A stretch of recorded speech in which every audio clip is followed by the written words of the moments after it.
Hello and welcome to the third episode of Morbid Curiosity, a podcast where I, Adam Self, use my brain, which is a sponge for weird history stories and general useless information, to bring you some short, interesting historical stories about the world we live in, or just the past in general. This week, I want to talk to you about a disaster, the 1975 Moorgate tube crash, the worst peacetime disaster on the London Underground, and an incident that still has no concrete cause. Brace yourselves, as this one gets a bit morbid.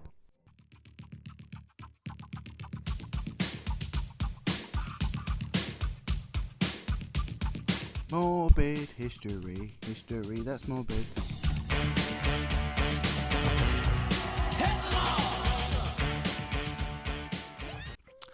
So, I won't go into a detailed overview of the London Underground, as there is a lot of stuff to cover, and I'm going to be honest, I could talk about transport infrastructure for days.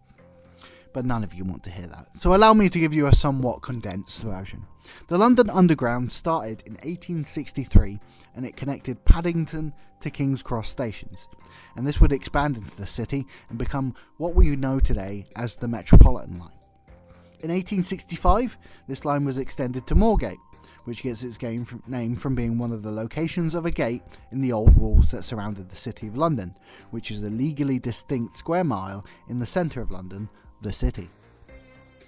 After this initial line was built and the technology was proven to be feasible, underground lines started popping up across London, with the District Railway opening up in 1868, which went from Kensington to Westminster, with an ambition to make a large circle line connecting London's terminus railway stations. This line would be expanded and is now the District and Circle line. The Metropolitan and District companies worked together to complete the circle around central London in 1884, and that became known as, you'll never guess, the Circle Line. All of these were built as cut and cover constructions, where you basically dig a trench, put the railway in the trench, and then you cover the trench with a road, meaning that these tunnels are barely below the surface. With the advancements in technology towards the end of the 19th century, deep tunnels started to be feasible, with the first built by the City and South London Railway in 1890.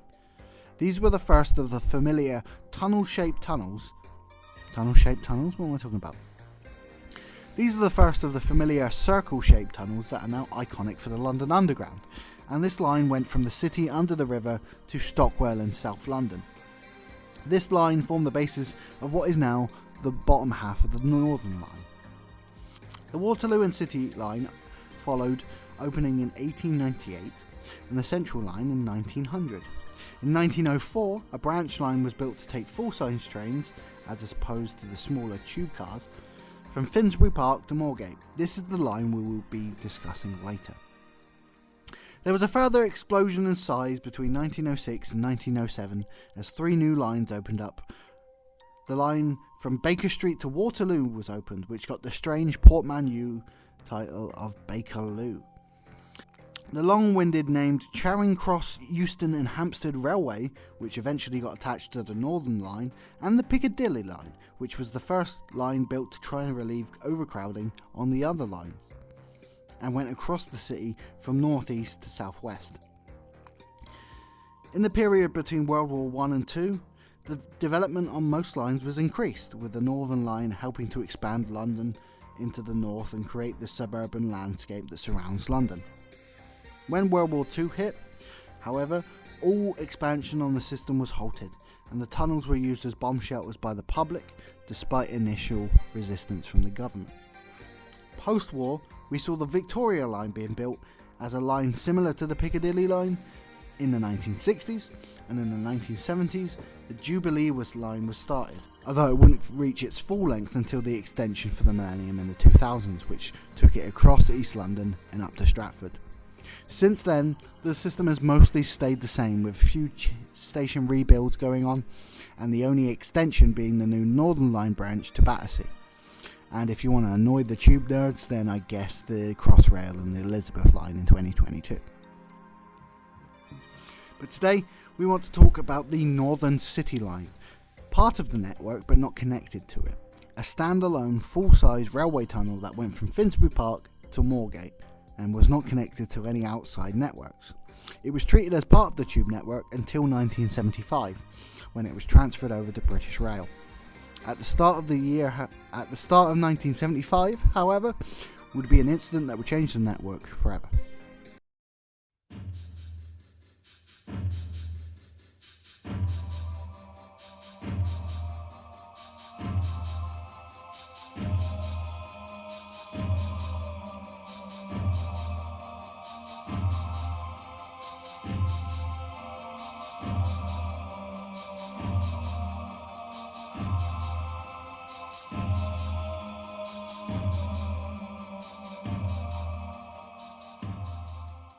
In 1975, the Northern City Line was run by Greater London Council and consisted of an isolated line between Drayton Park and Moorgate.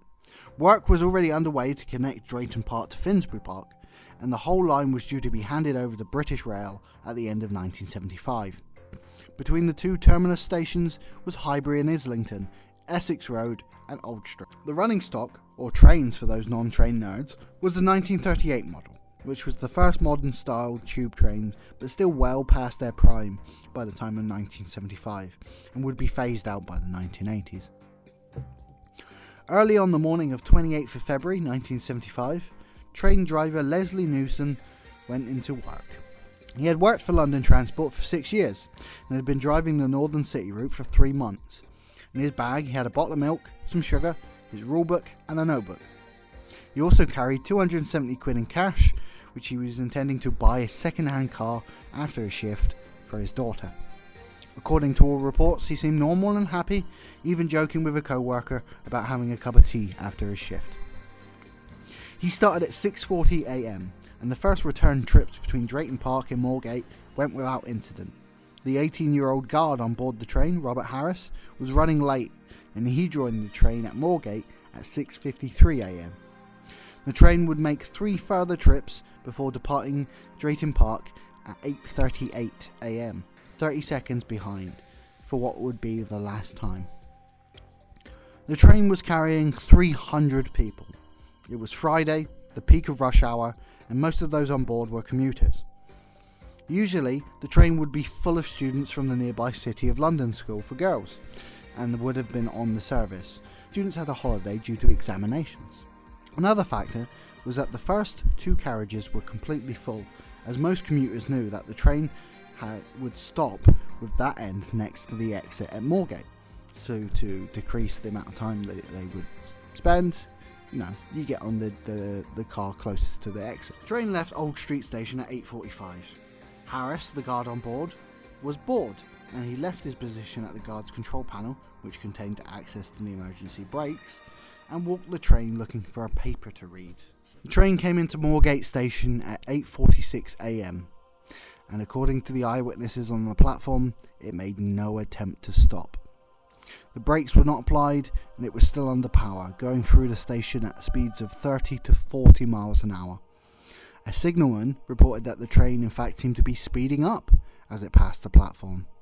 A passenger on the platform was able to see the driver, Leslie Newson, apparently staring straight ahead, hands on the controls and facing forward.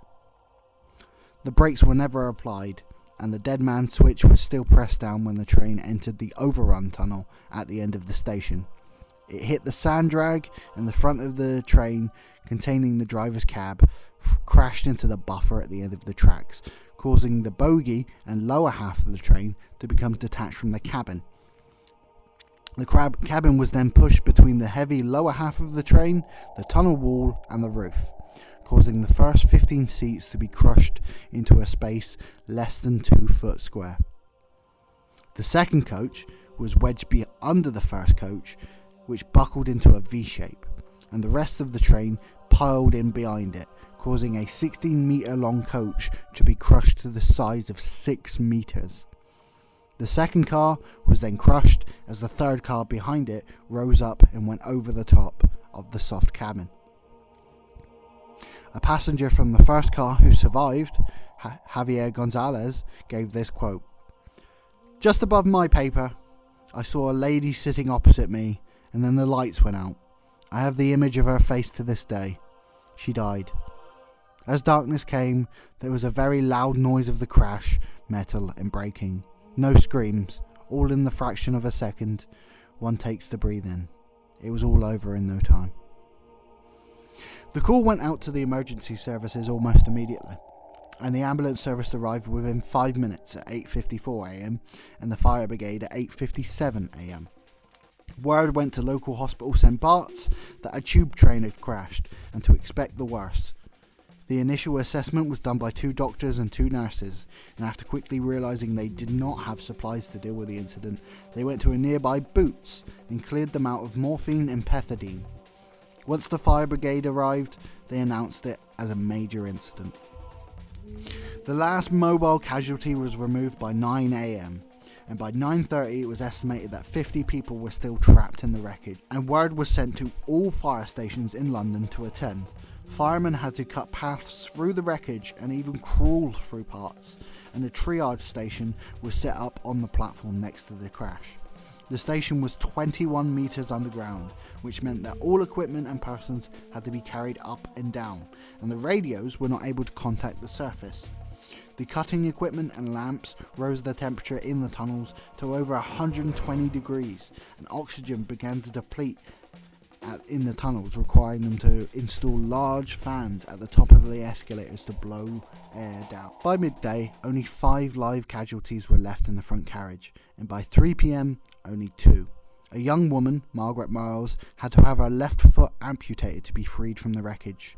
The last person was removed in 8:55 p.m, and all of the machines and equipment was turned off for one last check of survivors and to have a moment of silent respect for the fallen. The clear-up and closure of the line would last over a month, with it reopening to traffic on the 10th of March 1975. A post-mortem was undertaken on the driver. He was found to have no physical conditions such as a heart attack or stroke that would have explained his lapse in control. Initial findings found no drugs or alcohol in his system either. An inquiry was set up which found that the mechanics of the train were in working order and there was no known problems with Newson's health.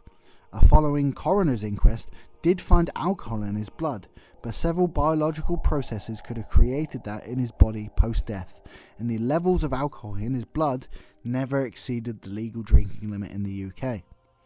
His colleagues confirmed that there was no suspicion of drinking on the job, and his behaviour the morning of the crash was average and normal. The formal report came out almost a year later in 1976. There was no equipment fault on the train, no defect on the dead man switch, the driver's hand was on the controls, there was no electrical burns on his skin or clothing to indicate any fault. The report concluded that the accident was solely due to a lapse on the part of the driver. Suicide was ruled out due to the money and plans to purchase a car for his daughter, although the guardsman Harris did report that Newson had overshot a platform a couple of days earlier before the incident. To this day, no solid reason for the accident has been confirmed, and it remains unknown what truly caused the crash.